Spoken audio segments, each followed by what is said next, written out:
if we win today, we'll definitely get 3 points. But what about if you don't? Well, if we don't win, we won't get 3 points. But what about if we get 4 points of 100 points? Well, I think if we get 4 points, something might have gone wrong. But we can have 4 if we want it. Well, with Sheffield Wednesday, we do what we want, don't we? Yes.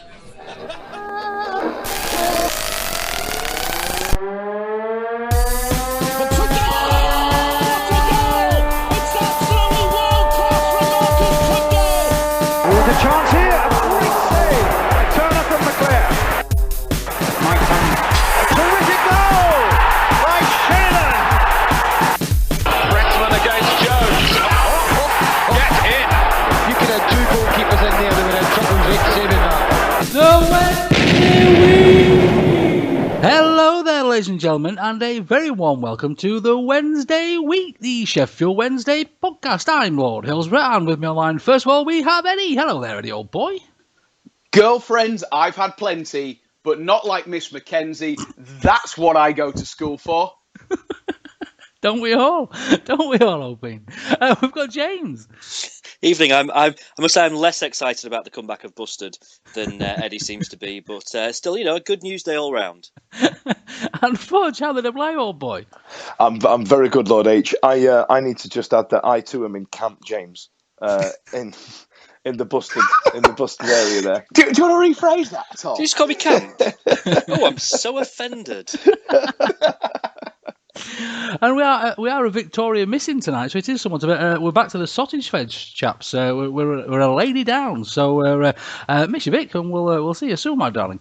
Right, so let's crack on, shall we? And I suppose we'd best start off with the debacle that was the Charlton match. I must admit, I am firmly embarrassed to say that my feet left the floor. James, you warned us about this last week on numerous occasions. Yes. I believe you also warned Mr. Greedo in the sort of post-match interview that Eddie did with him as well.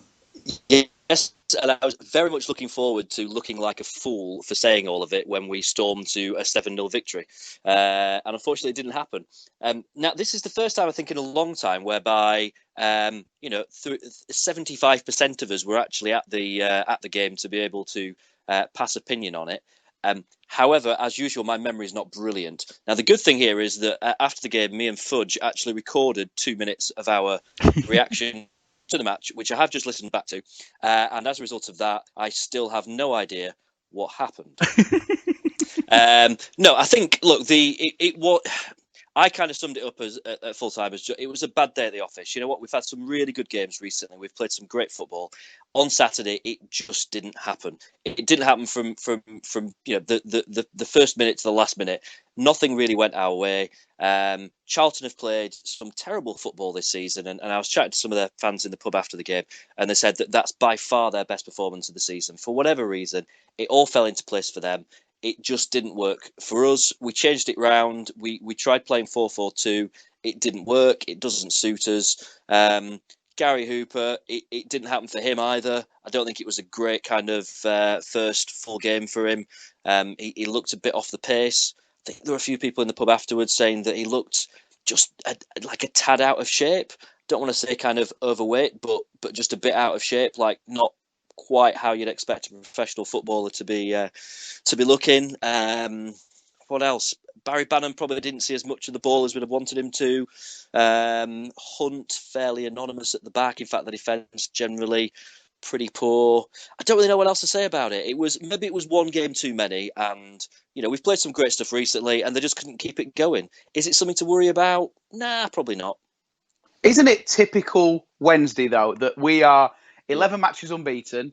We put out a side which, on paper, is probably the best side that we have been able to field since Big Ron was manager the second time round. We go up against a team who cannot win for love nor money, and we go 3-0 down and end up losing 3-1. That's the Wednesday way of doing things. And you know what? I respect that history and tradition. And so therefore, there's a little part of me that was quite happy because... we're nothing but traditionalists, are we? That was on Wednesday. Exactly. I'm quite happy if we're going to lose a game, and we are going to lose a game. You don't go the season unbeaten unless you're Arsenal, and that's the Premier League. That doesn't even count in real football in the Championship. Things happen, and I would be more happy if Sheffield Wednesday lose in a way that is historically accurate than Sheffield Wednesday losing in a way that a team like Huddersfield would lose. And of course, they never lose because they're the Invincibles and are unbeaten in 900 consecutive matches, not including cup games, not including away games, not including games that are played when there's a full moon, and not including games where they don't have Jordan Rhodes. So, yeah, you know what? It doesn't really matter. I agree. It's not a life changer, but I mean, I've got a similar opinion to the game as James. But I thought we were just poor. We absolutely just changed how we play our football to accommodate Gary Hooper for me, and I'll agree with you. Gary Hooper did look a little tubby, but there are formations and there are systems and there are setups where you can carry a bit of timber and you can actually use it to your advantage. I mean, what was that John Parkin that played for Cardiff a few years ago? That was a professional footballer. He just looked like some bloke from the pub. And who was that Tomlin that played for Peterborough? When he was in his Peterborough days, there was no way he was a box-to-box midfielder. How did that happen? So there are ways in which an overweight striker can fit in, but not in ours. Not in ours. Carlos said beforehand, didn't he? He said the international break can't come soon enough because the players are looking a little jaded. And you're right. We did. You're entirely right about Jack Hunt. Until he got injured, I did not know he was on the field. And I'd had a few beers at this point and started screaming, "Get him off, get him off!" And then realised we'd used all our 3 subs.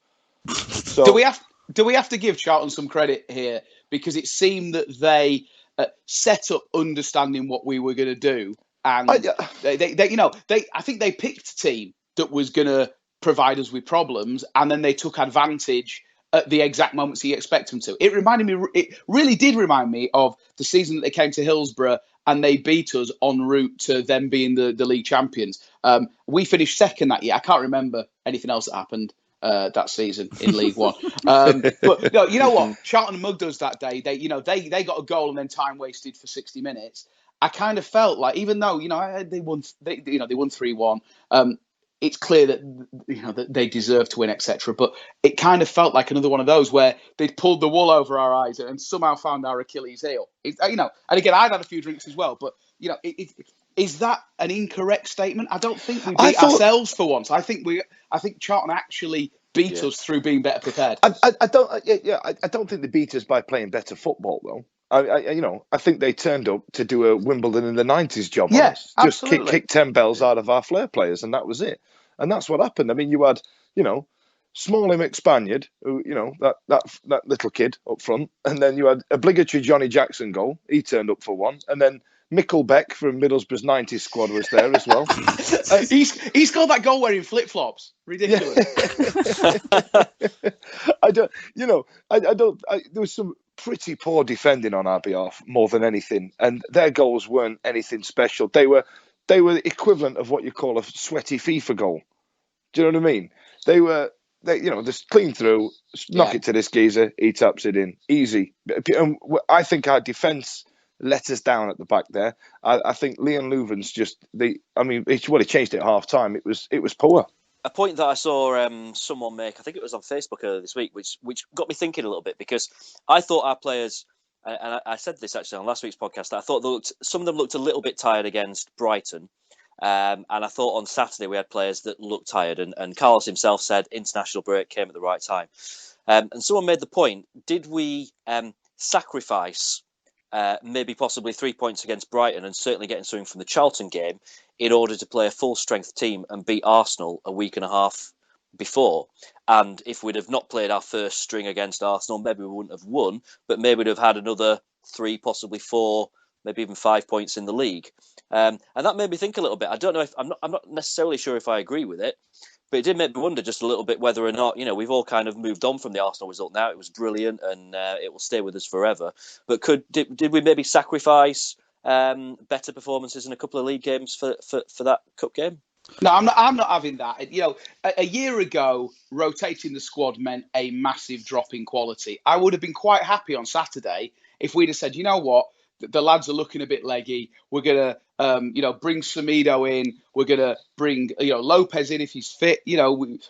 We've got players who are in theory should be match fit and raring to go, and we can rotate that team. I actually think if there is a criticism, I think that Carlos maybe did get it wrong. I think Carlos asked too much of Bannon, of Forestieri, and of Kieran Lee, because they did look like they were struggling to keep up with the pace of the game. So no, I don't think it would have changed anything if we'd have put a different team out against Arsenal. I think that maybe we'd have got a better result against Charlton playing, quote unquote, a weaker 11.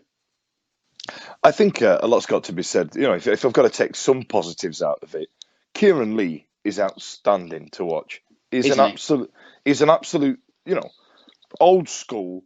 What you'd be an MC on Championship Manager player. Do you know what I mean? He's just box to box, and he's all over the place. He's an absolute joy to watch. Barry Bannon Banan can clearly put a ball on a sixpence. He's great, but I think he is. If I had to criticise him, I think he loses his head a little bit. But you need that bite. I mean, let's not forget he is Scottish. So, but I think our midfield could potentially do well for us this year. But apart from that, I think I went down to see if I could catch a glimpse of Kieran Westwood's face just before he walked off the pitch. Well, I wanted to catch one of his gloves, to be fair, and he was steaming. He was furiously angry. Yeah, he was, wasn't he? Yeah, he absolutely stropped off because I think he got let down a bit today, or that day. Well, what about one of the things that we talked about in our rather drunken recorded post-match analysis was that we were both, gave a fair amount of praise to João for how he played when he came on. Now, I honestly cannot remember, but I don't remember being on the pitch anymore. I've slept since then. He must have looked fairly bright for us both to have said, we looked better with him on. He did have a chance just after the actual goal, didn't he? Eddie came in and he knocked it over, and he was incredibly disappointed with himself about that. I mean, looking at the actual highlights, the extended 7-minute highlights on there, Hooper had one touch, whereas João had two chances. Yeah, created something for himself, and it was only about a foot wide at the most. But for me, that was a Big Dave game, that one. Yeah, I wouldn't disagree with that. I've got to say, I was glad to see that Hooper was starting, because that to me suggested he was fit and he was ready to play a part in this team. The output of that strike pairing didn't really work for me. I was praying that João was going to come on. I would have been quite happy to see Nuyu coming on as well. But I just don't know whether we can level it at the setup 100%. I still feel there was an aspect of it where for the first time this season, those players believe their own hype a little bit. This is the first game that we've had where Sheffield Wednesday are clearly the favourites, head and shoulders above the opposition in terms of points, in terms of recent results, in terms of the plaudits that they've got.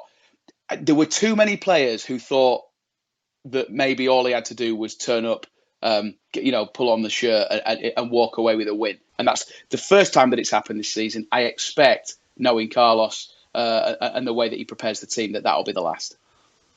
Agreed.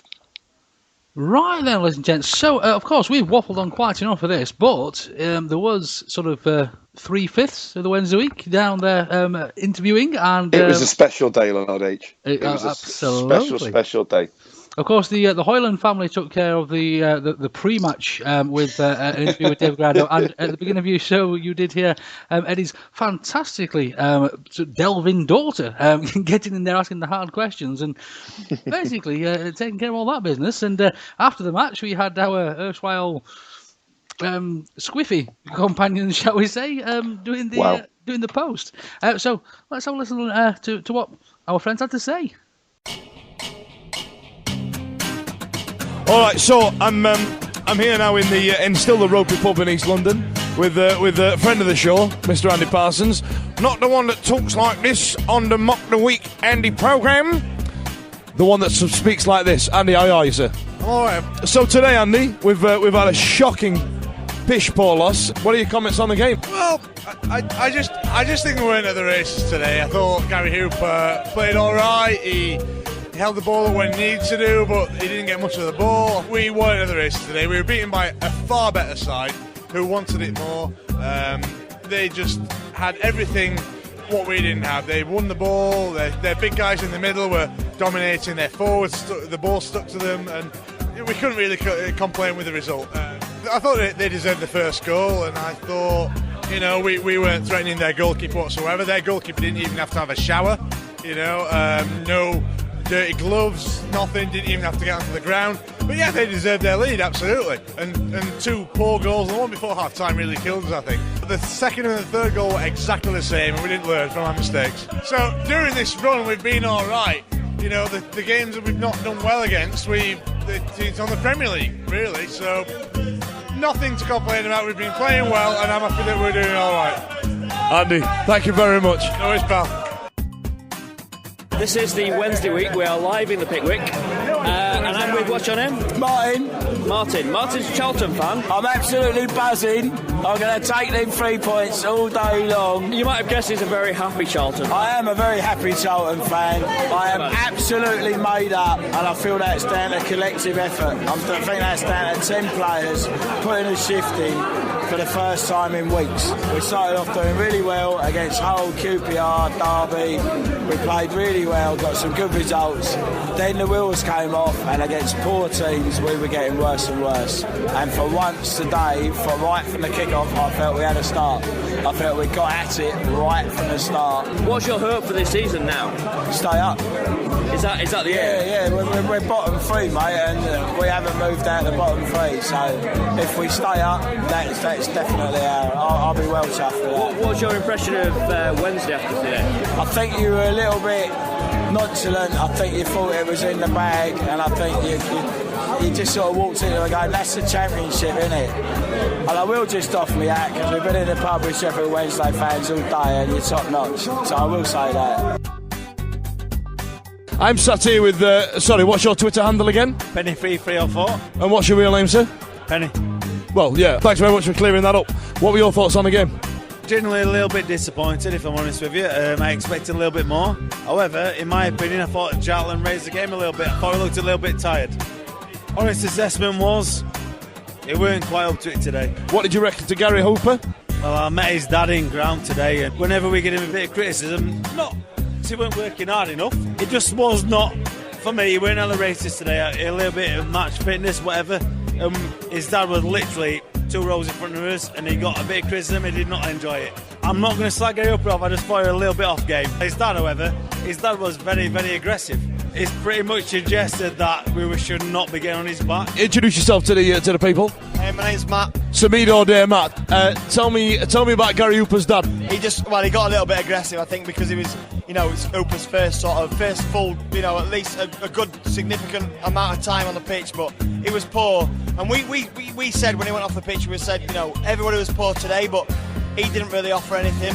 And his dad got pretty aggressive at the front. There was no box available, so his dad had to be on the terraces. What's your name, Princess? Diane. It's Diane, not Diane. And what's your name, Sausage? Donna. Like the Yorkshire equivalents of those. They are Diane and Donna. Juardi Way pub, according to the police. How do we measure up against, Millwall? Don't let Millwall in here. They don't let Millwall in here. All right, how do we measure up against, let's say, Stoke? Brilliant. Have you had any Northern Charm? Any flexed on you? Well, I've got off the drink a few times, yeah, that's better. Of course you have, my little darling. Of course you have. Sorry, you're going to serve your cockney punters. Sorry, they're all Yorkshire shit kickers. Don't worry about them. Thank you very much to Donna and to the Sausage. We have a little trickle behind the ball. Get yourself on, wouldn't you?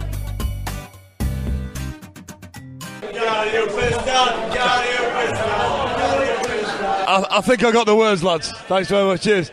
If you get me lyrics, that'd be mint. So there you go. We had Andy, we had Martin, the Charlton fan, we had Semedo Day Matt, Mr. Penny, as we now know he is called, and of course the Cockney Bar Maids. Fudge, sound like you had a cracking day, albeit. I tell you what, I had an absolutely astounding day. I mean, we set our tactics up. You know what I mean? What we did was get in early and bosh, get the first one down, and then after that, it was just a rout. I mean, I'm happy with my performance, and I'll look to build on it next time we have a run out. Can we give us a special mention? The pub that we were in before the match, which was called the Bunch of Grapes, which we found, various different ways of finding quite amusing. Credit to the guy behind the bar there when I think was it me and you, Fudge, that were at the bar, and we were kind of deciding which beer to have, and he went, "Look, mate, we don't do shit pints in here." Yeah. What a great way of selling your range of beer. Didn't Fudge then still order a Foster's? Yeah, the worst beer in the entire pub. I tell you, the best bit was, I mean, James, your friends were absolutely lovely all day. I mean, I genuinely had the best time. There was a point where you came up to me in the pub after and went, Fudge, are you all right? You look bored. I was just gassed. I was just obliterated. And your mate that looks like Robert Redford, he kicked off at the guy at the Bum Grapes, and he said there's something wrong with that. And fair play to him, he gave us another round of beers on the house. And I'll give it to that pub. So if there's any other fans listening, next time London away day and we're at London Bridge, the Bum Grapes is where we're going. Yeah, good place. Can I point out that we made it from London Bridge to Charlton on the train in one piece without going halfway across London and getting lost. So I think we deserve. We didn't go to Swanscombe. We didn't go to Swanscombe. Pat on the back for that. However, a slight negative is that we did get into a fight at half time, which wasn't the best thing in the world that could have happened. Not an actual fight, but a bit of a row and a bit of a slanging match with a bit of an idiot. So if that was you, then you're a bit of an idiot. I don't remember any of that. Right, look, listen, right, just to squash this once and for all, right, Busted were one of the best bands of the last 20 years. This is it, Eddie. In no way can you claim that Bronski Beat were better. Listen, and it wasn't far off. I'll be waiting for you outside. That's all I'm saying. If I may drag us back to the football talk, chap. This is what happens when Victoria's not here. It just goes all terribly, terribly wrong. So I think it's safe to say it's a bit of a blip. I am as guilty as anybody, as is obviously Mr. Greedo from his post-match as well. I utterly agreed with what he said. My feet were firmly off the ground, and it's reined me in. So I should be a little more cautious. Maybe 6-0 next time. I've got to say, David Greedo was an absolute gentleman. Had time for everybody in the pub. I even got an ethnic man hug from him. So soz.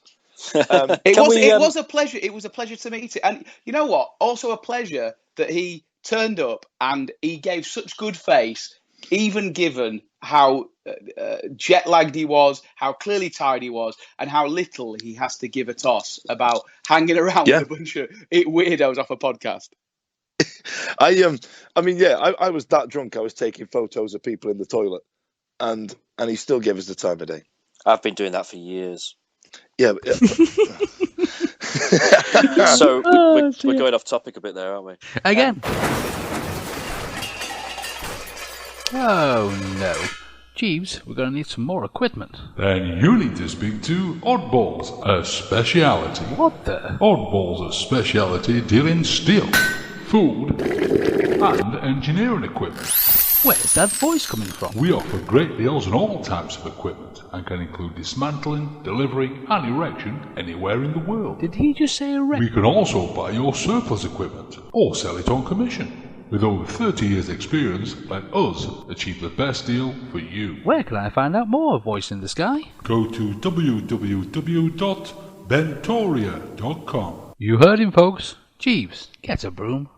Right then, ladies and gents, so let's crack on with a little bit of this week's Wednesday news, shall we? First things first, it looks like Mr. Semedo has sorted out Christmas presents for everybody. He's bringing a book out, and I, for one, am really looking forward to this. Yeah, I didn't know that he was doing this. Was this common knowledge? Did anyone know that? Not a clue. Right? Not a clue. Not an idea. It's not. Well, it didn't ring me up for an interview. And what great timing as well, because I was just thinking, what am I going to get my dad for Christmas? sorted. Absolutely, no. I mean, and let's face it, it's not just going to be the Wednesday fans that are looking at this. It's the forwards from Mr. Ronaldo, of course, erstwhile friend of Semedo himself. So I think there's going to be a few people looking at this. Semedo himself says exciting news. The book is done, which nobody knew about. All about courage, positive thinking, and the warrior spirit. Love to everybody at SWFC. So yeah, I'm really looking forward to this. I love that he genuinely enjoys playing for this club. I love that he loves it. It's a big thing to him, and the choice of front cover. What else would he have picked? Absolutely, yes. For those that haven't seen it, it's of course the picture where O'Grady was it that scored against United, and obviously Semedo fell to his knees with his arms in the air. Beautiful. In a Wayne's World, we're not worthy kind of way. But to be fair, it was either that picture or the one that's just done the rounds the other week of them in their Christmas jumpers. I'm not quite sure what to think about that. It made me left me feeling a little bit odd. Well, coming up at work very soon, I've got a Christmas jumper weekender. So guess what I've bought? I am not shocked in the slightest. Have you really? Yeah. Which one? The one that makes you look like a little blue elf. Wow. Expect the pick soon, ladies and gents. Keep an eye out for that, kids. If I'd have been Semedo, let's cash in right now. Let's maximise the amount of sales you're going to get. Just put a picture of Daryl Lackman on the front. Forget about a picture of yourself. No one needs to see that. They all know it's you, Jose. So, bollocks, get Daryl on there. Well, probably extra large cover. Yeah, or when the paperbacks come out in time for Mother's Day, then put Daryl Lackman on the front. Bosh! That's mum and dad sorted with the same present. With a centerfold. Daryl Lackman is potentially planning to do a book of his own, not dissimilar to the kind of books that Madonna was releasing in the 80s. Not many words, let's put it that way. Look, that's not the only exciting news for Semedo this week. He's also been on the red carpet again with his mate, Mr. Ronaldo. He's had a cracking week, hasn't he? I want to be Jose Semedo. Just for a week, I want to be Jose Semedo. That photograph on the red carpet is brilliant. I still can't quite get my head around the fact that he is one of Cristiano Ronaldo's best mates. Because they're actually mates, aren't they? It's not like proper mates. They've been on holiday teammates together. And that. And so, they do like friend stuff, like go to the cinema and stuff like that. It's just I can't comprehend it. You know the story, don't you? The iconic moment, and this. Hopefully, this is not spoiler warning for Jose's book, but it's on the record. This as the reason why they're such good friends is that they were in the the youth team, the academy together at I think it was Sporting Lisbon, wasn't it? Was that? Yeah, it was. And they had like Barcelona do. They had an academy that was like a living type place. So there was dormitories and all this sort of stuff. And Jose was one of the senior players, and Cristiano Ronaldo was one of the junior players. And even though he's younger, obviously the talent that he had was off the charts, etc. So the coaches decided that there needed to be a bit of a cull. They needed to make space for some of the new young players to come through. And lo and behold, they decided that Semedo was going to be one of the lads that was going to be let go.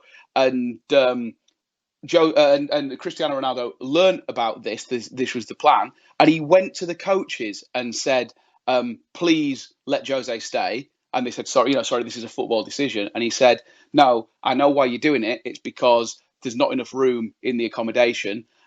Please let him stay, and I will sleep on the floor."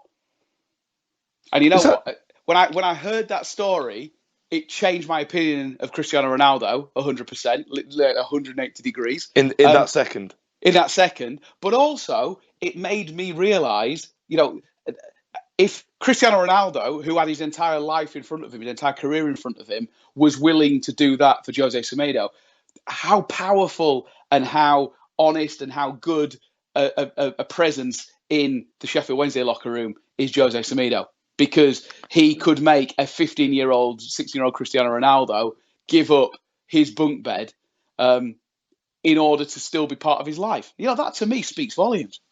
And I mean, when Cristiano's career's winding out and Semedo becomes an ambassador of the club like Lee Bullen, he might have a run out for the lads. Oh, when Semedo's player manager, Ronaldo will be first name on the team sheet, won't he? Let's be honest here. So in the year 2022. probably, or something like that, Ronaldo's going to be playing for Sheffield Wednesday. You see, well, nothing is not insightful on this show. Can Ronaldo play up top with Jamie Vardy though? That's will they be able to work together? I don't know. I don't know. I mean, you know, is Ronaldo going to spend the game saying, "No, Jamie, I don't want to buy any pegs"? Hey, you chat shit, bruv. You're gonna get banged out. So absolutely fantastic week for Semedo, and I think quite simply, we'd all just love to be for a little while. It's magic, simple as that. James, I heard down the grapevine, old boy, that you actually have some little bits for us again this week. I do have some bits, yeah. Just a few little things. Firstly, and we've got to acknowledge this. We have a new look. I'm hoping everyone has noticed this, that we have a new logo. In fact, we have several variations of a new logo, and we need to do a massive big shout out to Adam Nicholson at Adam Nitch, N-I-C-H, who has designed our new logo. He actually did it just as a bit of fun, and we were like, yep, that's brilliant, can we use it? And I think it looks absolutely brilliant. So a massive thank you to Adam for his new logo. Not that there's anything wrong with the old one, Lord H. It's just that, you know, we've moved on with the times and we've stylised a little bit. You know what I mean? Absolutely. Now we're big time. I'm a huge fan. It's a beautiful, beautiful thing, and I really would like to say thank you for doing that for us, Adam. It's absolutely marvellous. It's covered the whole of the TWW cast area, from Facebook to Twitter to YouTube, and people have been commenting on it, and everybody seems to love it. So yeah, brilliant. Thank you so much, Adam. I love that it's like one of the most popular things we've ever done. And when Adam sent it to us, he just went, "Did this while I was bored." That's a really nice looking logo. I particularly like the fact that we've had more comments about the new logo than anything that any of us have ever actually said on the podcast. Like the stuff that we talk about, that's all shit. Logo, brilliant. Yeah, that's because he has actual talent and we're just a bunch of hackers. Absolutely. Don't people suss us out. Fantastic. Yeah, thank you very, very much, Adam, old boy. Right, I got an email today from Sheffield Wednesday Football Club offering the chance to do a zip wire across the stadium at Hillsborough. Not my cup of tea. I'm not going to take it up. I'm all over it. Are you up for it, Ed? Oh, definitely. Yeah, I think we should definitely do it. Well, you're closer than I am. I'll sponsor you. I'll give you. Oh, like that is it? All right, okay. Yeah, I think we should definitely do it. Yeah. All right. No, apart from me, I'm down south. I'm down south, lads. I'd be all over that. I genuinely love doing stuff like that. But you know, I think that weekend I'm going to go and see Fudge. So we had it planned, didn't we, Fudge? So unfortunately, I won't be able to do it either. In all seriousness, is it that weekend? Yeah, that's right, old boy. It's that weekend. You know what, lads? You've all got your lives ahead of you. There's nothing left for me now. So there you are. Nothing to lose. Nothing to lose. So there we are. It's a Wednesday week exclusive. I love it. Brilliant. My work here is done. Right, birthdays. We have 3 former Wednesday players celebrating their birthday today. We have Graham Hyde, who is 45. Legend. I've only ever called him Graham Hyde. I don't, for some reason, it just seems weird just saying his name. Oh, who's that? Oh, it's Graham Hyde. Celebrating his 51st birthday today, we have Guy Whittingham. 51? Never. 51? Never. 51 today. Jesus. He always did look a little old, though, didn't he? He had a very mature face to him. But he'd seen action. He was a military man, wasn't he? Certainly was. And the one that I want to talk about a little bit, celebrating his 39th birthday today, is a guy, and I'm not going to talk about anything that he did while he was at the football club. I'm going to talk about something that happened afterwards. But 39 today, Shefki Kuchi. He's only 39. Shut up, 39. He was still playing football 2 years ago. Is he one of those Nigerian forwards that Newcastle signed? Roger Miller's 43, apparently. And my overriding memory of Shefki Kuchi, and I hope you guys remember this as well, during the promotion season, Sheffield United versus Oldham at Bramall Lane. Sheffield United 2-0 up. Oldham, who were in the bottom 3, I think, at the time, bottom 4 at the time, And I think it was like the last 20 minutes, they pulled it back to 2-2. And then they got a penalty in injury time. Chef Kikuchi steps up, slams it in the back of the net, does his trademark did the flick dive thing that he did. And then, if I remember correctly, I think it was the TV effects mic that picked up after he'd done his little flop thing. He stood up and just screamed into the Oldham fans, "That one's for the Wednesday." And I will love him forever for that. I mean, we brought him over to the country, didn't we, Chef Kikuchi? And then he just became this journeyman across the UK, just kicking the crap out of centre-backs. And he said that the European referees don't allow the way he plays the game, i.e. kicking the crap out of them. So there's so many players who come across to England and they have to adapt to the English style of play. It was like he was invented to play at lower league English football, and he couldn't actually succeed anywhere else. But he was.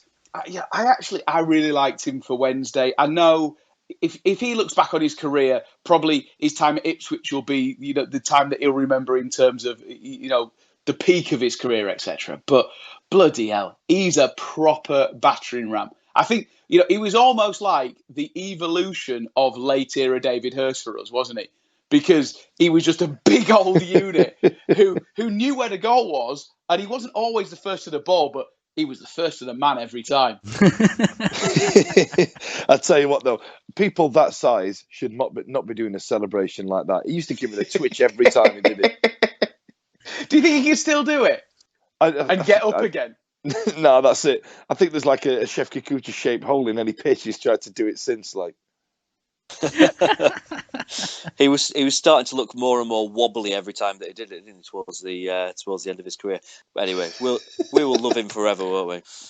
The final thing that I've got to mention, it's a shame that Vic's not here as well. The MUFF Fund that we launched last week. MUFF Fund!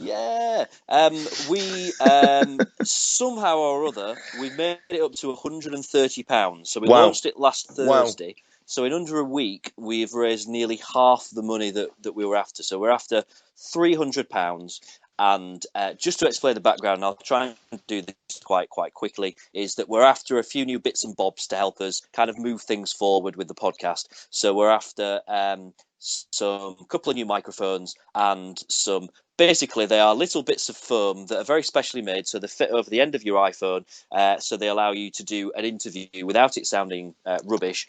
And also, so you can have the Wednesday week written on the bit of foam. That's basically what they are. But they're not. I'll tell you what, I'm pretty sure there's a song there. I'm just thinking, there's a song. That's an idea. There's a song. I, in my head, I'm thinking, when I interviewed a Wednesday, you can't hear what I said. I just can't get a muff. I just can't get a muff. Something like that. What do you reckon? Well, I was thinking along the same sort of lines, and as James quite rightly said, I must admit I'm really humbled by all this. It's been an absolutely fantastic response, and we're basically at halfway to our target already. And to thank the people that have donated already, we've got a little jingle for them.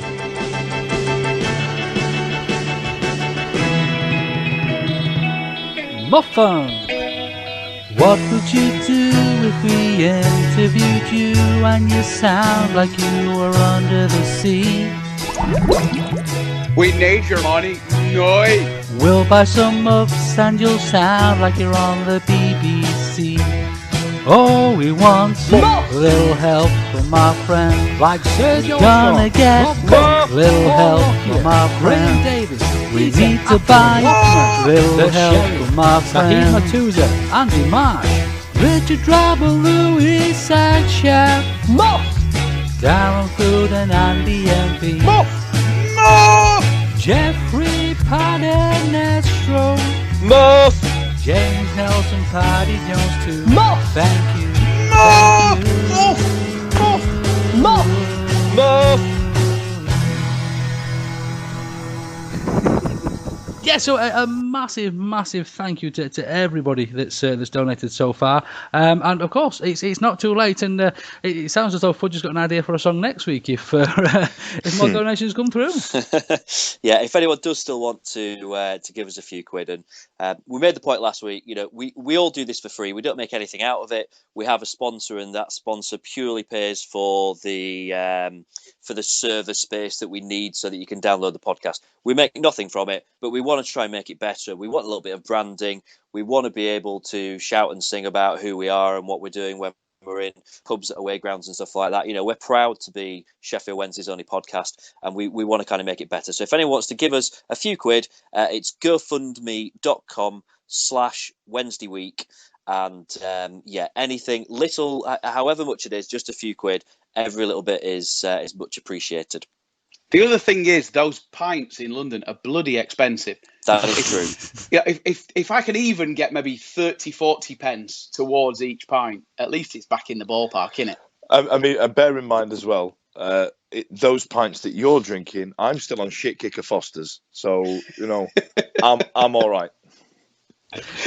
And just as an example of what happens when we don't have proper equipment and we are out and about, it seems we've had a little knock on the door. Vix, are you there, my darling? Indeed, I am indeed, my lord. I'm coming to you live from Sheffield Cathedral. There goes a taxi and a car. And there's a very nice lady walking towards me. And I'm just about to go into Tesco. So this is what you get if you don't buy us a microphone. But can I also point out the dedication that I have left drinks after the theatre early to come and record the podcast, i.e. give me £5. I'm going on mute again. Okay, just point out that Vic there, even though she is in the middle of Sheffield, she still actually sounds better than Fudge does most weeks. Yeah. It's a good point. It's a very good point. Again, we don't all have our own personal radio studio, James. Let's be honest here. Hashtag first world problems. Hey, I'm in the attic this week. And can I also just point out that I've never said anything as posh as, yes, I left the theatre earlier after drinks. Turns out I'm actually the scrubber of the show. James is a posh one, and Victoria's the one that leaves the theatre early. And I don't. So anyway, let's crack on. One final thing for this evening. We have had an email. Oh my God. Can't cheer at the drum store. Oh yes, you can. No, it's been fantastic. We've had an email from a chap called James Chapman. He's out there in Hong Kong listening to the Wednesday week. He's a bit of a lone owl out there. So if you are an owl out, I live there. Oh. What, in James Chapman? Well, no, in Hong Kong. Oh. Possibly in James Chapman. It was a long time ago. I have no recollection. So if there are any other Wednesdays out there, again, please do let us know. We'll get in touch with James. It'd be nice for him to have somebody to scream at the football with. But no, it's a really, really nice chap. He sent us a lovely email with far too much praise for us to go through on there. Sorry, Lord H, what's his name? James Chapman. That doesn't sound like a very Hong Kong-esque name to me. No, I don't know. They all have quite a British name as their other name. We used to have a tour guide man called Steve. It was not Steve. He did not look like a Steve. Is that when you ring up technical support and they say, very, very, very, very happy to be speaking with you today. My name is Chandler. Well, no, the simple explanation is a Yorkshireman in Hong Kong. Oh. I have chimes. I have chimes in town. Everything's chiming. Are we hitting a time? Oh, that beautiful cathedral. It's 10 o'clock. Ladies and gentlemen, it's 10 o'clock. You're listening to the Wednesday Week. The time sponsored by Accurus will be 10 p.m. and 0 seconds.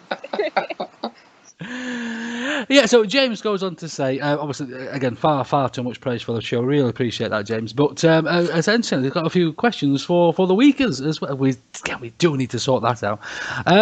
Hutch, of course, has picked up his 10th yellow card of the season, and he's gonna miss a few games now for us. Is this sort of Hutch collection becoming somewhat of a liability with these yellow cards? Yeah. Do you think? Yeah, no. It's not. He genuinely puts himself about a bit, and in a competitive team like Charlton, where on Saturday they really went at us, and he was giving back as much as he got. But Christ, he's reckless, isn't he? Well, he is, but that's him, isn't it? And that's how he plays. And I'm not sure whether Sam Hutchinson is a player that you can particularly change. You either accept him as he is and you get on with it, or you don't play him. It's not like when he's picked up 10 yellow cards that we have to play with 10 men for 2 games. You know, someone else can play. We've got other players that can play in that position, or be them possibly not as effective and not as used to our system as what Hutch is now. You know, I think he's an integral part of that midfield. But you know, it is what it is. The thing that I found quite interesting was how staunchly Carlos has defended him, and that prompted. I've not seen a lot of debate about it, but I've seen a bit of debate knocking about on the internet about it, about whether or not Carlos is wrong to be so kind of vehement in his defence of Sam Hutchinson, bearing in mind the fact that his disciplinary record is, well, it's pretty awful, isn't it, for a footballer? Should the manager be defending his player in that situation? But we all know what it's like to have dirty players on the pitch. You know, remember, you know, Robbie Savage and Vinnie Jones and Joey Barton, these sort of players. You loved to hate them. In fact, a lot of the time you hated to hate them. I honestly, and this is not blue and white tinted specs here, I can't think of too many times that Hutch has got those yellow cards where there's been a real malicious challenge. There's been something that has been really ill-advised, that he's getting revenge for anything that's happened on the pitch. He's not that sort of player. I actually just think he's a defensive midfielder who's not very good at tackling. You could be right. You know, he's not malicious, is he? He's not a dirty footballer. He flings himself into challenges without really thinking too much about the consequences, and he gets yellow cards. You know, he's a good player, and I think he's really important to us. And I don't think he's become a liability. And I wouldn't want us to not play him, and I wouldn't want us to play him but ask him to not do some of the stuff that he does, because it's just part of his game. Is there any player who can step into that role and do a better job than Hutch? Certainly in our squad. Is there anyone else that we could reasonably be signing now that could do a better job? No, I don't think there is. I mean, Hutch is a Premier League player who, because of his injury record, finds himself in the Championship. You know, when he's on form, there is no way in the world that he should be playing in this league. He is a league above. So, you know, I think we have to consider ourselves lucky for the fact that we've got him, and, you know, the circumstances around us having him maybe are brilliant. Maybe it's partly down to his disciplinary issues that kind of cause him to be where he is. But, you know, I don't care. You know, I'm glad that we've got him, and we get on with it. We don't look, when he's not playing, we don't look the same team. You know, Semedo does a great job with what he does, but he doesn't play the game the way that Hutchinson does. And, you know, I talked last week about Hutchinson and heaped a lot of praise on him last week, because his work rate and his willingness to drop into the defence when he needs to, and then his ability to be back in midfield in a matter of seconds, is second to none. And I'm not sure whether or not there's possibly another player in this league that can do what he does. So, you know, can we replace him? No, we can't. Should we not play him because we're a bit worried about the fact that he picks up bookings? No, definitely not. So Vix, what's your thoughts on the Hutch situation? I think he has lovely hair. He does not have lovely hair. Oh, he does have lovely hair. It's hair it's hair from the olden days. Yeah, he really looks like he's just stepped out of like a Panini 1960s book, doesn't he? I don't know whether who had better hair, him or Pete Fear.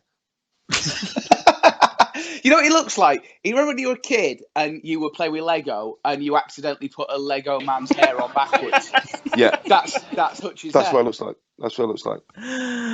Yeah, so fantastic. I mean, obviously we're going to be missing him for a few games, and Eddie said who's going to replace him, but the simple fact of the matter is somebody's going to have to replace him, aren't there? So can we expect a change in the formation, a change in the way we play?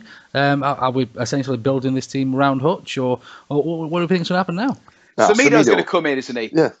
And he'll do 80% of what Hutch does in terms of being the combative spoiler, the tough tackling midfielder, etc. What Semedo then does is he passes it out to the fullbacks or passes it back to the centre backs. Okay, so we're missing that part of it. So I think what it will do is actually put more of an onus on Poodle and on Hunt to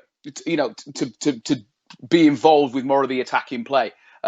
And so I'm expecting that Carlos will say, right, you lads, let's not get ideas above your station. You get it forward, get it up to the wingers, and Banan and Ross Wallace will do the rest, and you boys will do what you always do, which is get on the overlap. I don't think it's going to massively change our ability to attack, but it's going to mean that we're going to rely an awful lot more on what's happening on the flanks as opposed to being able to start moves from the middle of the park. That was actual analysis on the Wednesday week podcast. Tell you what, just call me Lee Dixon. Woo! The Wednesday week is proud to be associated with Cavendish Cancer Care.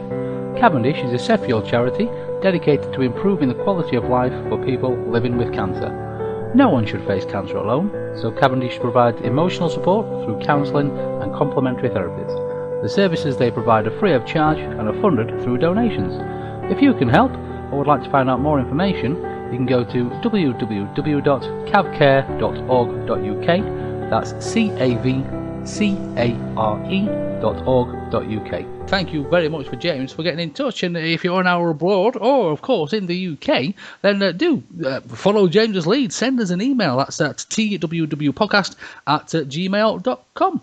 Right then, ladies and gents, that's just going to about wrap us up for today. It's been an absolute pleasure as always. First of all, let's Vix is on the tram, so we might lose her any minute. Vix, where can we find you online, my darling? Well, you can find me on the yellow tram to Middlewood Road right now, but if you want to find me on Twitter, it's at Victoria1867. Been an absolute pleasure, Victoria. Thank you very much, my darling. Thank you. James, oh boy, if people want to get hold of you over there online, where can we do that? Yeah, find me on Twitter. I am at James Marriott. And this is, I think, probably the first time since I've been doing this podcast where I've not been able to give you a football match that I'm going to be at on Saturday, because even the last international break, I was going to Hallam FC. So I'm not this week. I'm not going to any football matches. So if you want to catch me this weekend, I will be in Sainsbury's on Archer Road around lunchtime. Okie dokie, incredibly specific. Oh boy. Fudge, if you want to get any hold of you, oh boy, where can we do that? I'm on the Twitterings as well, at Dan Fudge, if you want to get involved. Also, if it's London, my new favourite drinking hole is now the Bum Grapes. So come find me in there. I'll be the one taking photos in the toilet. And if you do want to see Fudge's toilet photos, do have a quick look back on his Twitter feed. Absolutely hilarious. Eddie, oh boy, where can we find you online? Well, where you can't find me is on the phone, because it will be engaged, because I'm trying to get busted tickets. If you exist on the internet, then of course I am at Sausage Arms. I just want to take a second to give a brief update on our friend of the show, Steve Basford's fancy dress show jump. So last week, I put a little appeal out for people to sponsor Steve. He's raising money for children in need and Sheffield Riding for the Disabled by doing a fancy dress show jump, potentially wearing a Mexican wrestling mask and carrying the WWE title. Steve has, he cannot believe the support that he's had over the last week. I'm so happy to report this because it's ridiculous. Steve has currently raised £1,580 and 96 pence. Wow. Thanks to everybody from from our podcast, from Steve's friends and family, from Owl's Talk, and a massive thank you to Wednesday Eye, who match funded £500 of Steve's funding, Steve's sponsorship as well. So yeah, Steve will be doing his fancy dress show jump on Friday. I'm still hoping I'm going to be able to get there, in which case there will be a live Wednesday week exclusive. Fantastic. It's one of the events that I don't think BT Sport have got the rights to, so I think we're going to be able to broadcast it. So so Steve, well done, and the best of luck from everybody on the podcast. So so that's it. Like James, football doesn't exist for me this weekend, so I will be mostly catching up on obviously the Busted's back catalogue, and Strictly Come Dancing. So yes, at Sausage Arms.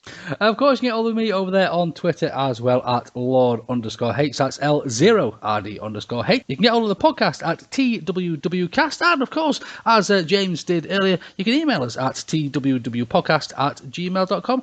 We've had a little bit of a taboo with the Facebook. We did sort of get a little bit busted by Facebook accidentally. We had a personal account which has now been all merged over to a group account, if you like. So yes, if you can't see us over there, just do a little search over there on Facebook and you'll find us there too. Ladies and gentlemen, it has been a pleasure as always. Thank you very much for joining us. Be good, be safe, and we shall see you real soon.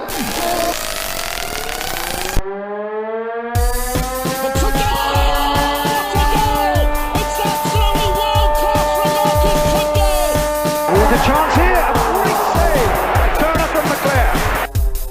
Might come. A terrific goal by Sheridan. Rexman against Jones. Get in. You could have two goalkeepers in there that would have trouble saving that. First things first is obviously on Saturday Hutchinson picked up his 10th red card, so he's obviously going to be out for a few. Yellow card. I guess it's a bit harsh.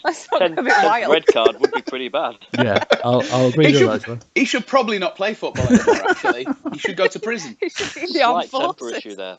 Oh, we've got so many outtakes for this week. I'll try that again. Shut up. Yeah, so James did mention that obviously Fudge picked up his 10th yellow card for the season in his yellow.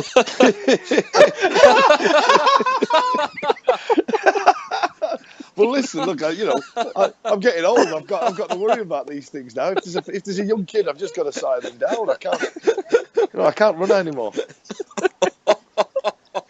Oh, stop it!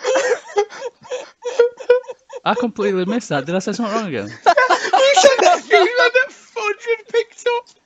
What? This is so embarrassing.